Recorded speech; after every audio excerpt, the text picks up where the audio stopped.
അസ്സാം വലൈക്കും വറഹമത്തുള്ള. വാലൈക്കും അസ്സലാം വറഹമത്തുള്ള. ആരോഗ്യജാലകം യൂട്യൂബ് ചാനലിലേക്ക് ഏവർക്കും ഹൃദ്യമായ സ്വാഗതം. സാറേ, ഇന്ന് നമുക്ക് കാണുന്നുണ്ട് ഒട്ടനവധി ന്യൂസുകൾ അല്ലെങ്കിൽ മരണവാർത്തകൾ, ചികിത്സയുമായി ബന്ധപ്പെട്ടുള്ള മരണവാർത്തകൾ, ഇപ്പോൾ തന്നെ ക്യാൻസർ വിവാദങ്ങൾ, ഇങ്ങനെയുള്ള പല പ്രശ്നങ്ങളും.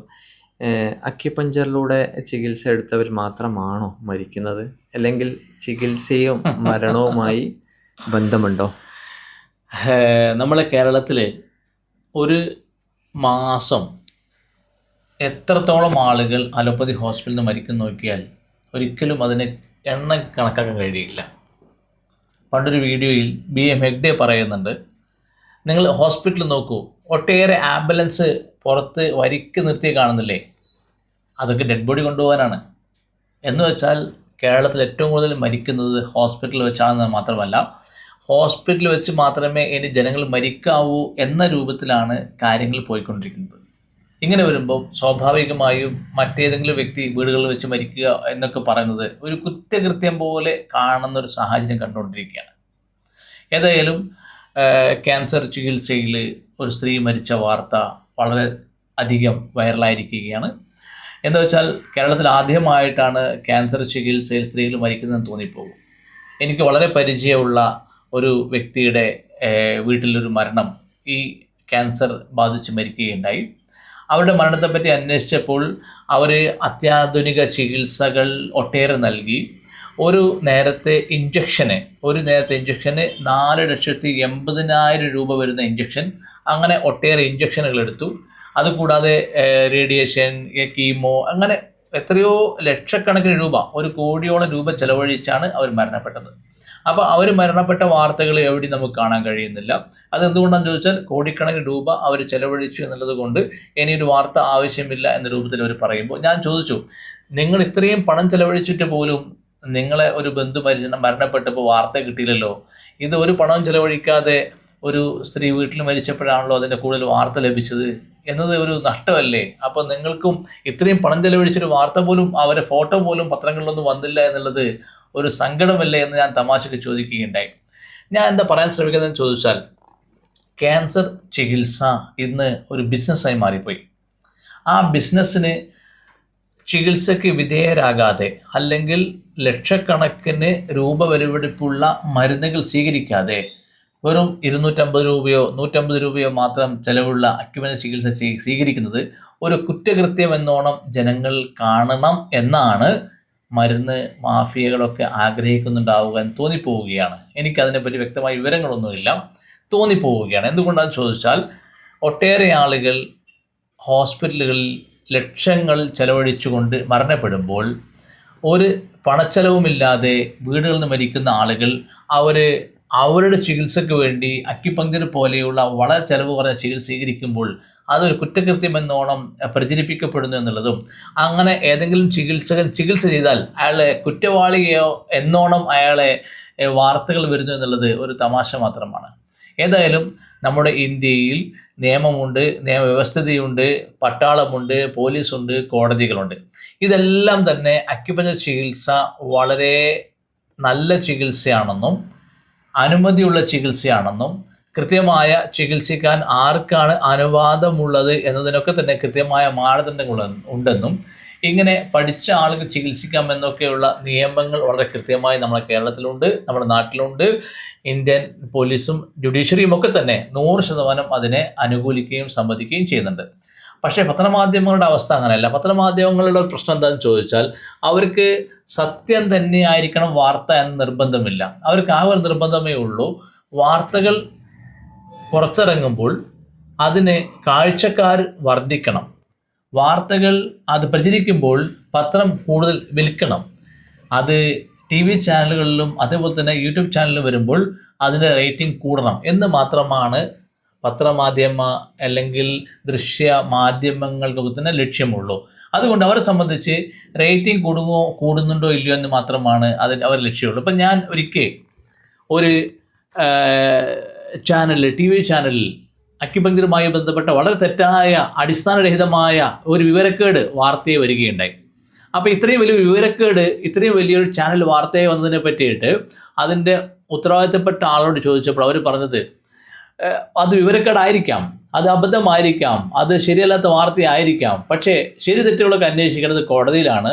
നമുക്ക് കിട്ടുന്ന വാർത്ത കൊടുക്കുക എന്നുള്ളത് മാത്രം നമ്മുടെ പരിപാടി. അപ്പോൾ ശരിയോ തെറ്റോ ഒന്ന് അന്വേഷിക്കില്ല എന്നുള്ളത് പത്രമാധ്യമങ്ങൾ തുറന്നു പറഞ്ഞ കാര്യങ്ങളാണ്. അപ്പോൾ പത്രമാധ്യമങ്ങളുടെ സത്യസന്ധമായ വാർത്തകൾ മാത്രമേ വരികയുള്ളൂ എന്ന് ചോദിച്ചാൽ ഒരിക്കലും ഇല്ലെന്ന് മാത്രമല്ല, തെറ്റായ വാർത്തകൾ ഞങ്ങൾ ഇനിയും കൊടുക്കുമെന്ന ഒരു ധാർഷ്ട്യ സ്വഭാവത്തിലാണ് അന്ന് അവിടെ മറുപടി നമുക്ക് ലഭിച്ചിട്ടുള്ളത്. അപ്പോൾ ചുരുക്കി പറഞ്ഞാൽ പത്രമാധ്യമങ്ങളിൽ വരുന്ന വാർത്തകൾ നിരീക്ഷിക്കുമ്പോൾ അതിൽ ഉള്ള വാക്കുകൾ ശ്രദ്ധിക്കണം. പ്രത്യേകിച്ച് കുറ്റ്യാടിയിൽ ഒരു സ്ത്രീ മരണപ്പെട്ടു. അക്യുപങ്ക്ചറിസ്റ്റ് ചെയ്ത തെറ്റെന്താണ്? അവരെ അലോപ്പതി ചികിത്സയിലേക്ക് റെഫർ ചെയ്തില്ല, അഥവാ കൊള്ളയടിക്കാൻ അനുവദിച്ചില്ല, കൊള്ള കേന്ദ്രത്തിലേക്ക് പറഞ്ഞയച്ചില്ല എന്നുള്ളതാണ് അവർ പറഞ്ഞതായിട്ട് എനിക്ക് തോന്നിയത്. ഇപ്പോൾ റെഫർ ചെയ്യാൻ അനുവദിച്ചില്ല എന്നുള്ള കാര്യത്തിൽ അവർക്ക് പോകാമായിരുന്നല്ലോ. അവർ പോകാൻ പല ആവർത്തി ഞാൻ ഉപദേശിച്ചതായിരുന്നല്ലോ. അവരോട് നിങ്ങൾക്ക് മറ്റ് ചികിത്സകളിൽ പോകണമെങ്കിൽ പോയിക്കോളൂ എന്ന് ഒട്ടേറെ പ്രാവശ്യം പറഞ്ഞപ്പോഴും അവരുടെ കയ്യിൽ പണമില്ലാത്തത് കൊണ്ടോ അവർക്ക് അങ്ങോട്ട് പോകാൻ താല്പര്യമില്ലാത്തത് കൊണ്ടോ അവർക്ക് വേണ്ടപ്പെട്ട ആളുകൾ ക്യാൻസർ ചികിത്സയിൽ നൽകിയ മരുന്നുകൾ അവർക്കുണ്ടാക്കിയ പ്രശ്നങ്ങളും വേദനകളും നരകയാതനകളും എനിക്ക് വേണ്ട എന്ന തീരുമാനമെടുത്തത് കൊണ്ടായിരിക്കാം അവർ പോകാതിരുന്നിട്ടുണ്ടാവുക എന്ന് ഞാൻ ഉറച്ചു വിശ്വസിക്കുന്നു. ഏതായാലും വാർത്തകൾ ശ്രദ്ധിക്കേണ്ട ഏറ്റവും പ്രധാനപ്പെട്ട കാര്യം, അക്യുപഞ്ചർ ചികിത്സകൻ ചെയ്ത് തെറ്റായിട്ട് ആ വാർത്തയിൽ കാണിക്കുന്ന ഒറ്റ വാക്കാണ് അലോപ്പതി ചികിത്സയിലേക്ക് നിർദ്ദേശിച്ചില്ല എന്നുള്ളത്.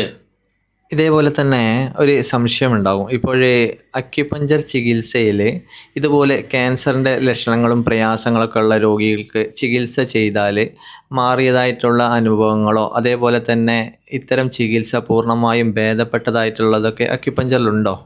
നമ്മൾ സാധാരണ ഒരു രോഗിക്ക് രോഗം വരുമ്പോൾ അയാളൊരു പ്രയാസം അനുഭവിക്കും. കാലുവേദന, പുറം വേദന, ഇതേപോലെ ബ്രസ്റ്റിൽ കുരുക്കൾ ഉണ്ടാകുന്നു, അതിന് വേദന ഉണ്ടാകുന്നു. ആ വേദന കൊണ്ട് രാത്രി ഉറങ്ങാൻ കഴിയാത്ത രൂപത്തിൽ അസ്വസ്ഥപ്പെടുന്നു, തിരിയാൻ വയ്യ, മറിയാൻ വയ്യ, ബ്രസ്റ്റ് ഭയങ്കര ഭാരമായ അവസ്ഥ. ഇത്തരം അവസ്ഥകളൊക്കെ തന്നെ നമ്മൾ ചികിത്സിക്കാറുണ്ട്. ഈ ചികിത്സ നൽകുന്നതിലൂടെ ആ വേദനയും അസ്വസ്ഥയും പരിപൂർണമായി സുഖപ്പെടുകയും ചെയ്യുന്നുണ്ട്. അപ്പോൾ ഈ രീതിയിൽ സുഖപ്പെട്ടു എന്നുള്ളത് കൊണ്ട് മാത്രമാണ് ആളുകൾ ചികിത്സക്ക് വരുന്നത്. അക്യുപഞ്ചർ ചികിത്സ എന്ന് പറഞ്ഞാൽ ഒരു രോഗി അനുഭവിക്കുന്ന പ്രയാസങ്ങൾ സുഖപ്പെടുത്തുക എന്നുള്ളതാണ്. നമുക്കറിയാം, തലവേദന, ഊരവേദന, പുറം വേദന, ശ്വാസമുട്ടൽ, കിതപ്പ്, ഇങ്ങനെ ശരീരത്തിൻ്റെ പല ഭാഗത്തുണ്ടാകുന്ന വേദനകളോ അല്ലെങ്കിൽ ശ്വസന സംബന്ധമായ പ്രശ്നങ്ങളോ അല്ലെങ്കിൽ മൂത്ര സംബന്ധമായ വേദനകളോ മറ്റ് പ്രശ്നങ്ങളോ, ഈ പ്രശ്നങ്ങൾക്കാണ് അക്യുപഞ്ചർ ചികിത്സ നൽകുന്നത്. അപ്പോൾ ഈ പ്രശ്നങ്ങൾക്കാണ് ചികിത്സ നൽകുന്നത് വ്യക്തമായി രോഗിയെ പറഞ്ഞ് ബോധ്യപ്പെടുത്തി അവർക്ക് താല്പര്യമുണ്ടെങ്കിൽ ചികിത്സിക്കുക എന്നുള്ള രീതിയിലാണ് നമ്മൾ അവലംബിക്കുന്നത്. ഇപ്പോൾ ഇങ്ങനെ വരുമ്പോൾ ഏത് രോഗിയും അവർക്ക് ക്യാൻസർ എന്ന രോഗമുണ്ടാവാം, അല്ലെങ്കിൽ മറ്റു പല രോഗങ്ങളുണ്ടാകാം, അതിന് ഒട്ടേറെ പേരുകളുണ്ടാകാം, അല്ലെങ്കിൽ ഭീകരമായ പേരുകളുണ്ടാകാം. ഈ പേരുകളൊക്കെ ഉണ്ടെങ്കിലും അവിടെ നൽകുന്ന ചികിത്സയിൽ അതൃപ്തി ഉണ്ടാകാം.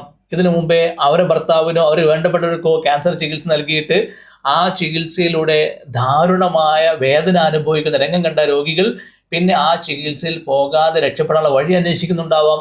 ഇത്തരം ആളുകളൊക്കെ തന്നെ അക്യുപഞ്ചർ ചികിത്സ സമീപിക്കാറുണ്ട്.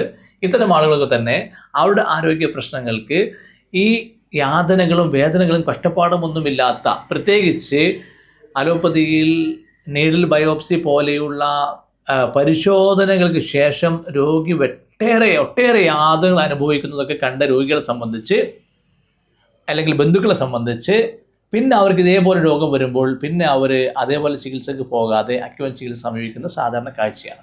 ഒരു ചോദ്യം കൂടി സാറേ, ഈ ബയോപ്സി ചെയ്യുന്ന സമയത്ത് പ്രശ്നങ്ങളും പ്രയാസങ്ങളും കൂടുകയാണോ ചെയ്യുന്നത്, അല്ലെങ്കിൽ നമ്മുടെ ശരീരത്തിലുള്ള ഇത്തരം പ്രയാസങ്ങൾ രോഗികൾ തിരിച്ചറിയണ്ടേ, അവരെ ബന്ധുക്കൾ തിരിച്ചറിയണ്ടേ? ഇത്തരം ടെസ്റ്റുകളുടെ ആവശ്യകത ഉണ്ടോ ഇല്ലേ? ടെസ്റ്റുകൾ ഓരോ ചികിത്സക്കും ഒരു രീതിയാണുള്ളത്. ഇപ്പോൾ നീഡിൽ ബയോപ്സി ചെയ്ത് കഴിഞ്ഞാൽ ഉണ്ടാകുന്ന ഗുണവും ദോഷങ്ങളും ഒട്ടേറെ നമുക്ക് ഗൂഗിൾ ചെയ്യാം. ഇപ്പോൾ ChatGPT വളരെ കൃത്യമായി വിവരം നൽകുന്നുണ്ട്. എന്ന് വെച്ചാൽ നീഡിൽ ബയോപ്സി ചെയ്യുന്ന സമയത്ത് അല്ലെങ്കിൽ അതിനുശേഷം വലിയ കുഴപ്പങ്ങൾ ഉണ്ടാകുന്ന കേസുകളും എന്നാൽ കാര്യമായി പ്രശ്നങ്ങളൊന്നുമില്ലാത്ത കേസുകളൊക്കെ ഉണ്ട്. അത് നീഡിൽ ബയോപ്സിയുടെ സൈഡ് എഫക്റ്റ് ആണെന്നോ അല്ലെങ്കിൽ നീഡിൽ ബയോപ്സി ചെയ്തതിൻ്റെ ആഫ്റ്റർ എഫക്റ്റ് ആണോ എന്നൊക്കെ നിരീക്ഷിക്കപ്പെടുമ്പോൾ അതിന് പല സാധ്യതകളും അവിടെയുണ്ട്. അപ്പോൾ അത് കുഴപ്പമാണെന്ന് ഒറ്റയടിക്ക് കണ്ണടച്ച് പറയാൻ കഴിയില്ല. പക്ഷേ കുഴപ്പമായ കേസുകൾ ഒട്ടേറെ ഉള്ളതുകൊണ്ട് അത്തരം പരിശോധനകൾ ആവശ്യമില്ല എന്ന അഭിപ്രായമാണ് എനിക്കുള്ളത്. അതേസമയത്ത് നീഡിൽ ബയോപ്സി ഏതൊരു ആരോഗ്യ പ്രശ്നത്തിനാണോ റെക്കമെൻഡ് ചെയ്യുന്നത് ആ ആരോഗ്യ പ്രശ്നങ്ങൾ നീഡിൽ ബയോപ്സി ചെയ്യാതെ അല്ലെങ്കിൽ ആ ഒരു പരിശോധന ചെയ്യാതെ അക്യുപഞ്ചർ ചികിത്സയോടെ സുഖപ്പെടുത്താൻ സാധിക്കുന്നുണ്ടെന്നുള്ളത് ഒരു സൗകര്യപ്രദമായ കാര്യമാണ്. ഇപ്പോൾ ഒരു നീഡിൽ ബയോപ്സി ചെയ്താൽ റിസ്ക് ഉണ്ടോ എന്ന് ചോദിക്കുമ്പോൾ, ഇപ്പോൾ ഒരു ബോംബിട്ടാൽ പൊട്ടുമോ എന്ന് ചോദിക്കുന്ന പോലത്തെ ചോദ്യമാണ്. നമ്മൾ എന്തിനാ റിസ്ക് നിൽക്കണം? ഒരു സാധ്യതയുണ്ടെങ്കിൽ, ഒരു റിസ്കിന് സാധ്യതയുണ്ടെങ്കിൽ അത് വിട്ടു നിൽക്കലാണ് ബുദ്ധിപരമായ സമീപനം എന്നുള്ളത്. ആ ഒരു അർത്ഥത്തിൽ നീഡിൽ ബയോപ്സി ആവശ്യമുള്ള ചെയ്തോട്ടെ, ആവശ്യമില്ലാത്ത ചെയ്യണ്ട.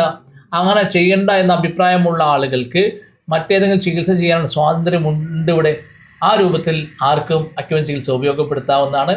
ഏതായാലും ജനങ്ങൾ ചികിത്സയിൽ ലക്ഷക്കണക്കിന് രൂപ ചെലവഴിച്ചു കൊണ്ടിരിക്കുകയാണ്.